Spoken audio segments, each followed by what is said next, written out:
جس بےدردی کے ساتھ ہماری لیڈی ڈاکٹر وردہ جو کہ ہماری کولیگ تھی اس کا قتل کیا گیا ہے.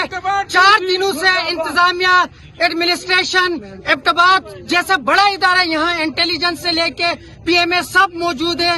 اس کے باوجود ہماری ڈاکٹر کا کوئی اتا پتہ نہیں تھا. آج صبح ہمیں پتہ چلا ان کی لاش ٹھنڈیانی سے برآمد ہوئی ہے.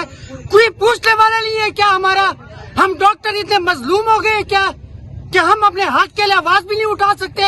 4 دن ہو گئے کسی انتظامیہ نے ہمارے ساتھ کوآپریٹ نہیں کیا. ہمارا ایک ہی مطالبہ ہے جو لوگ ان میں ملوث ہیں فی الفور ان کو گرفتار کر کے اس پل پہ لٹکائے اور ان کی ادھر ہی ان کو پھانسی دیا جائے. پولیس مرد آباد، پولیس مرد آباد، انتظامیہ مرد آباد، انتظامیہ مرد آباد. ظلم کے یہ ضابط ہے ہم نہیں مانتے، کیا یہ ضابط ہے ہم نہیں مانتے. بسم اللہ الرحمن الرحیم. جیسے ڈاکٹر نذیر صاحب نے بات کی ہے، ابتباد جیسے حساس علاقے میں ڈاکٹروں کی زندگی کا کوئی سیکیورٹی نہیں ہے.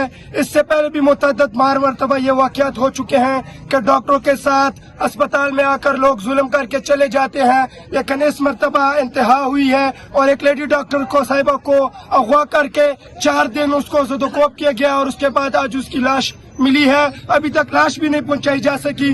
تو میرا یہ ویڈیو میسج تمام لوگوں کے لیے، تمام انتظامیہ کے لیے کہ ہم ضرور مسیحا ہیں، ہم ضرور لوگوں کے غم پر اور ان کے دکھ درد پر ہم پٹیاں رکھتے ہیں، لیکن اگر ہمیں انصاف نہیں دیا جائے گا تو ہم مجبوری میں احتجاج کریں گے، جس کی تمام ذمہ داری ابتباد انتظامیہ پر اور حکومت وقت پر عائد ہوگی. شکریہ.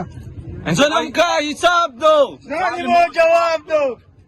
انتہائی افسوس کے ساتھ یہ کہنا پڑ رہا ہے جیسے کہ بات ہر زبان عام ہے کہ آج ایک لیڈی ڈاکٹر کو، ہمارے ڈاکٹر کمیونٹی کے ایک معصوم جان کو ضبط کیا گیا ہے، اور اس لحاظ سے آج ہماری پوری کمیونٹی انتہائی دل گرویدہ ہے. اور ہم اس احتجاج کو تب تک جاری رکھیں گے جب تک وہ تمام اعلیٰ افسران جو اس واقعے میں ملوث تھے، جنہوں نے بروقت کارروائی نہیں کی اور جس وجہ سے جو ہے ہماری ایک معصوم لیڈی ڈاکٹر کی جان چلی گئی. اگر اس طرح کا ماحول رہا، اس طرح کے ماحول میں ڈاکٹر جو ہیں دوسروں کی جانیں نہیں بچا سکتے، اگر ان کی اپنی جان محفوظ نہیں ہے، تو جب تک جو ہے ان کو کڑی قرار سزا دی نہ جائے تب تک ہمارا یہ احتجاج جاری رہے گا.